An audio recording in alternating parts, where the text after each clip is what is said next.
We got to blame somebody, right? Who do we blame for this? James Smith Cree Nation. A stabbing that you've all heard. 10 people dead. Something like 27, around 27 people stabbed. Something like that, injured total. I never know how to start these videos. Bad guy's name is Myles Sanderson. They just arrested him. And there's so much I want to say about this. Because I've been doing these videos for a couple of years now. And I'm looking at my old videos going, and it's answering my questions on why this happened. And you're going to hear about it. Let's start with his background first. Myles Sanderson. He started his criminal history at 18. He's 32 right now. In something like 13 years, he has 59 criminal convictions. And that's all you're going to hear about. You don't hear about the charges that were thrown out, that Crown Counsel threw out, or the ones that he pled down to. I'm telling you, when I looked at people's criminal record, it was stay of proceedings that was bigger. That was the bigger part of it. It's not part of the criminal record. When we talk about criminal record, that's only convictions.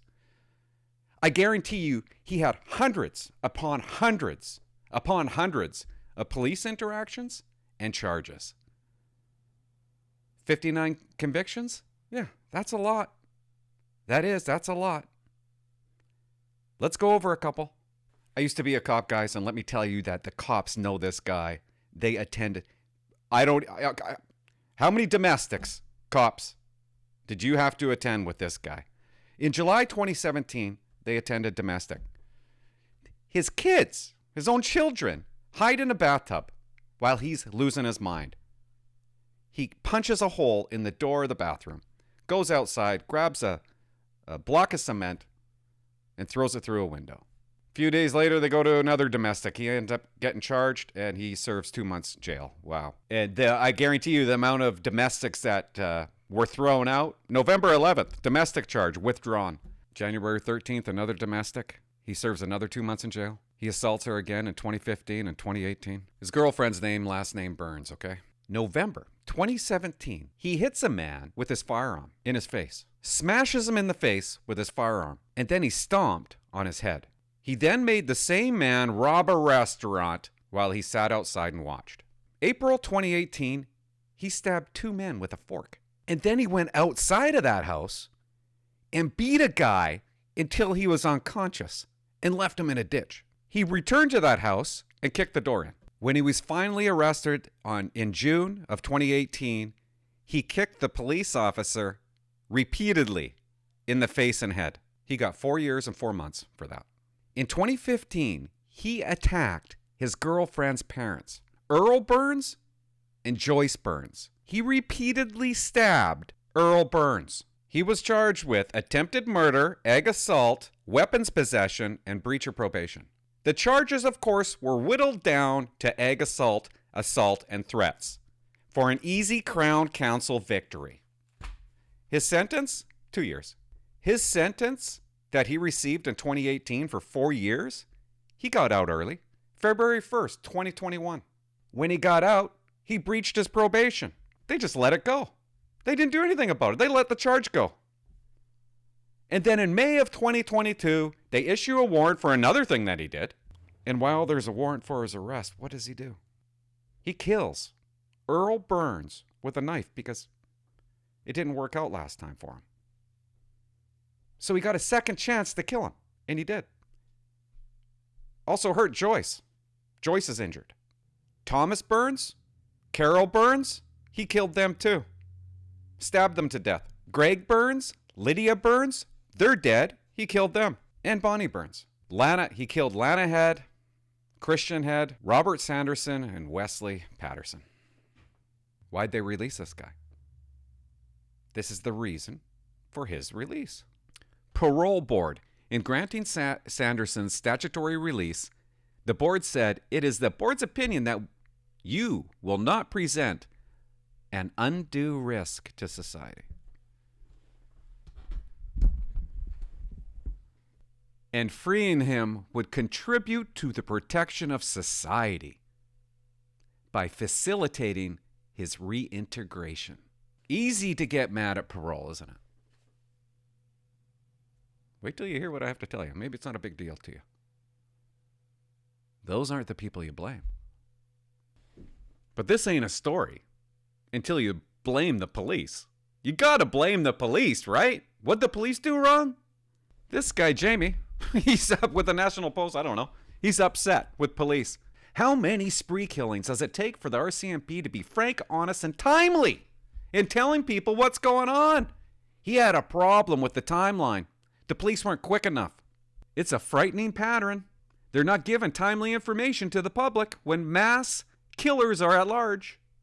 Warnings appear to have been delayed Sunday. The initial call came in at 5:40 a.m. Now, you're a cop. You go to that, and there's 2 locations? Can you give me some time? Like, I got dead bodies here. I got people screaming. Could you imagine? There was more calls right after that in different locations. They're going to different calls at something like 6:10, according to this dude. An hour later, at 7:12, RCMP warned the local area. That's pretty damn quick, wouldn't you say? And he says it shouldn't have taken police a whopping 90 minutes to warn locals. What a moron. You're a moron. You're a loser. You're a moron in life. You're just trying to stir the pot. You're just trying to make a buck. There's no way you believe that the police did a poor job in notifying people. It was right away, man. That's right away. Here's a timeline of events that I wrote down. 5:40 local time. Police receive first call. More calls start coming in within minutes. 7:12. Police tell the public to seek immediate shelter. 7:57. They reveal the names, descriptions. 8:20. Not even an hour later. Dangerous persons alert is extended. You cannot blame the police for this, for alerting the citizens, civilians of what's going on. They did a damn good job with respect to that. But I will say this is strange, okay? I took a screenshot of an article. I found this interesting. This is the title of it. Stabbing suspect may have been spotted on James Smith Cree Nation. Residents told to stay indoors. Well, I go on my desktop like a day or two later. They changed the title. They didn't like that they said stabbing suspect. They changed it to surviving suspect in mass stabbing may have been spotted. Because stabbing suspect is racist, isn't it? They actually took the time and thought, hey, we can't have stabbing suspect. We're going to call him surviving suspect. You can't make it up, CBC. You can't make it up. Anyways, I found this interesting. And I don't know if it's true. It's coming from the CBC. But they put an alert out. And according to the CBC, the alert is residents urged to remain indoors as search continues. And I'm like, that's weird. I sure hope the RCMP aren't telling you where to hide. Because you know what's going to happen. Well, they told me to hide inside. I mean, who's this? This was from door to door, guys. This is what they're saying, that this guy went from door to door. He was booting the doors in. He was breaking and entering these places and killing them while they're inside. So I don't know why you would tell somebody, stay inside. Isn't that the worst place you could stay? I don't know. Just something I had to get off my chest. We're not blaming the police for this one. Absolutely not. No way. No way. Parole, I don't know yet. I haven't decided. What about the experts?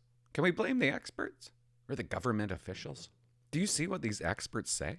Do you see what the government officials say? I've been looking at it for 2 years. How about the liberals? How about every single time a non-white person kills somebody using a gun, who do they blame? They blame the gun. A gun killed Tommy. They never blame the bad guy. Angela Simmons from North Preston, when little Timmy was murdered, shot, a little child, she said a gun killed him. So are they going to blame knives now? Myles Sanderson didn't kill them. A knife killed them. Are we going to start banning knives now? Crown Counsel, I worked with them for 20 years, man. They were so quick to throw away the charge and get rid of it and get them to plead to a lower charge. You arrest somebody for 3 charges, they only get 1. Are they working hard enough to keep people behind bars? That's what I think. I sometimes think that. And judges, constantly releasing them. Do you know how many JJP hearings I have? I would arrest a guy on a weekend, and I'd be talking to the worship, asking him, giving him reasons. Could you imagine if I had Myles Sanderson record? Reading 59 convictions and giving reason why he needs to be held for court. They never do. They never get held for court. Then I started thinking today, maybe there's a reason for it. Maybe they're told to do that. And then it reminded me of a video that I did not too long ago when they wanted to release all the Indigenous population from jail. And they did. Hundreds upon hundreds released. I just want you to read this. This is what Parole said. During his time in federal jail, Sanderson participated in programming and cultural activities and engaged with elders. The record showed. He was reported to have made gains. He's in prison, guys. Made gains. Of course he made gains. There's no liquor stores in prison. You have nothing but to gain. That's why you stay there and you serve your punishment, you serve your time. In February 2021, he was transferred to a healing lodge. He was freed in August. No, he was freed in February because he went to a healing lodge. Now remember that. Remember this article? Inmates face high rates of COVID-19 in federal prisons. We got to get them out of there. Remember, I did a whole video on it. An article basically says the reason why they're in jail is because of racism. Maybe that's who we blame. Racism. This happened because of racism. The Congress of Aboriginal Peoples called on Public Safety Minister Maco Mendicino to speed up the release of low-risk offenders and those on remand to limit the spread of the highly transmissible Omicron variant, because it's killing so many people, in federal prisons. Where are they now? Where's the Congress of Aboriginal Peoples? Have they said anything about this? During the first wave, you got to hear this, of the pandemic, Bill Blair, public safety minister, announced the release of hundreds of inmates amid several COVID-19 outbreaks. Is that why this happened? They wanted inmates to be released. Vulnerable inmates. Alex Cohen, a spokesperson for Mendicino, which means it's Mendicino, said in a statement, "We have put in place initiatives to stop the spread of COVID-19. We are making efforts to reduce systemic racism in the justice system. These include culturally appropriate approaches to Indigenous corrections and funding to support the reintegration of previously incarcerated Indigenous peoples." Now, those words I just said earlier, do you see where this is going? Correctional Service, the Parole Board of Canada continued to process eligible inmates for release in accordance with the law and the public safety being the paramount consideration. Right. These guys are being told by the government officials and experts to release people from jail, from prison. Kim Bodine, oh, this guy's a saint. Vice Chair of the Congress of Aboriginal Peoples. COVID-19 cases are among the reason that they're calling for accelerated release. I'm sorry, I don't give a rat's ass if you got COVID. You protect me. You keep them in jail. You don't allow them to leave jail and go home. Shouldn't we be focused on protecting Canadians? COVID-19 is one of the reasons the organization is calling for accelerated release. The majority of them are stressed out. Oh, man. Oh, it gets better, guys. Any inmates that are on remand, low risk, or close to completing their sentence must be released to ensure their safety, and reduce overcrowding, says Bodine. Unbelievable. Dr. Ivan Zinger, crackerjack. Canada's chief correctional officer calls upon the federal and provincial government to commit to reducing the overall number of Indigenous peoples in custody at least 5% by 2022. It's no wonder he was out of jail. They don't want them in jail. They want them out. So before you blame the parole board, maybe we should be blaming the real people, the idiots in charge. Let's hear what Justin Peachy has to say. He's all over this stuff. And he's a bigwig. A number of folks who could be safely released into the community, sometimes without community support. They may have homes to go back to. Others may not. So if they're provided with housing, income support, and other kinds of support in the community, they can live safely among us. Wrong, Justin. A huge failure. That's what this is. Where are you now? Are you saying those same words? Cohen, Mendicino are including culturally appropriate approaches to Indigenous corrections. Healing Lodge. That's what they're talking about. They released this kid to a healing lodge. Yeah, you get out of jail. Do you promise to go to a healing lodge? Okay, perfect. Their idea. Funding to support reintegration of previously incarcerated Indigenous peoples. Didn't work, did it? Why not just keep them in jail, guys? 59 convictions. If you're in the United States of America, you wouldn't see the light of day. What is safer? Canada or America? Because if this Sanderson lived in America, he wouldn't have had the opportunity to kill that many people. There would still be 10 people alive if he lived in America. So is America really all that bad? Canada, you're so woke. Blame our system. Blame them who make the system. Police bang their heads against the wall constantly because Crown won't go with the charge, or the judge releases them or throws the charge out. And it's these nut bars, these government officials, that are making up the laws in the systems that don't work. They don't work. This guy was bad through and through. Should have had life in prison a long time ago. No. It's racist to keep him in there. Yeah, look at this one. Hundreds of inmates quietly released from federal prisons over COVID-19 fears, Blair.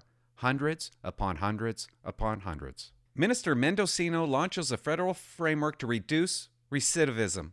The framework will also help address another major issue in Canada's criminal justice system, the overrepresentation of Indigenous peoples, because there's too many in jail.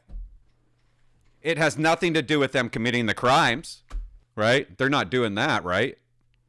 They're not actually committing crimes.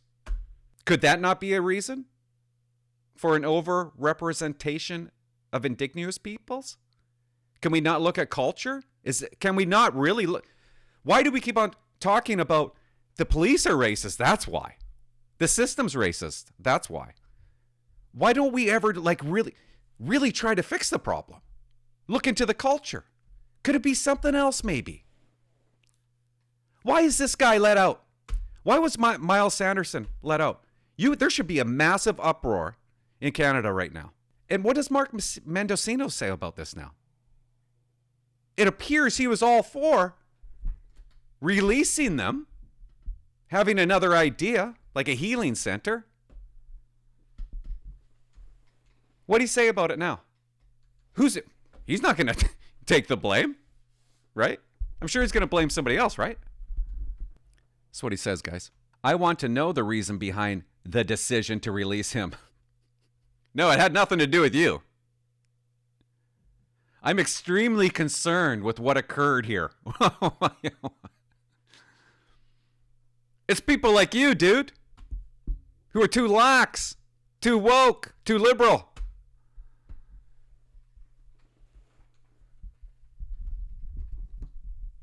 You've been working to release them.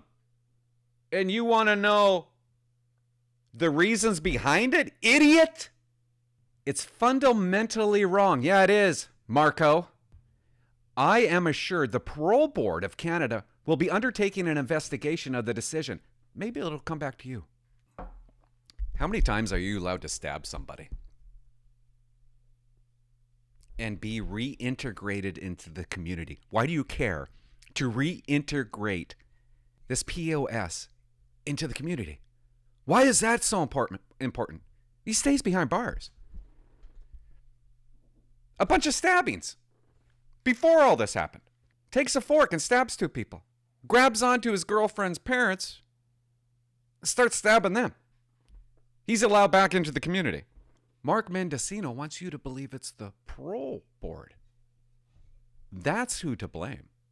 Maybe we should just blame Trudeau for not banning knives. How should access to knives be regulated in Canada? Amazing.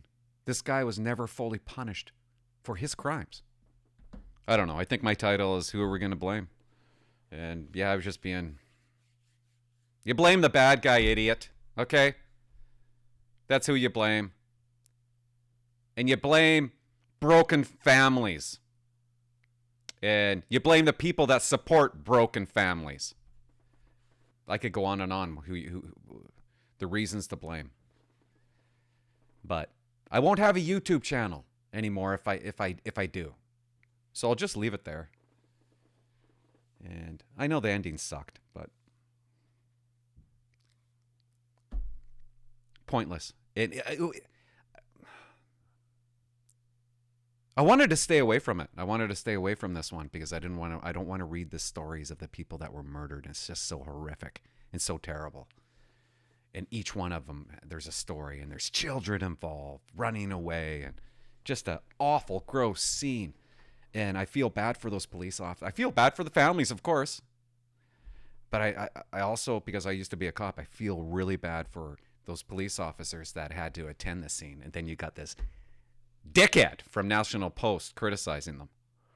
Just blows me away. Anyways, that's it. Subscribe. Thanks. Bye-bye. What's that?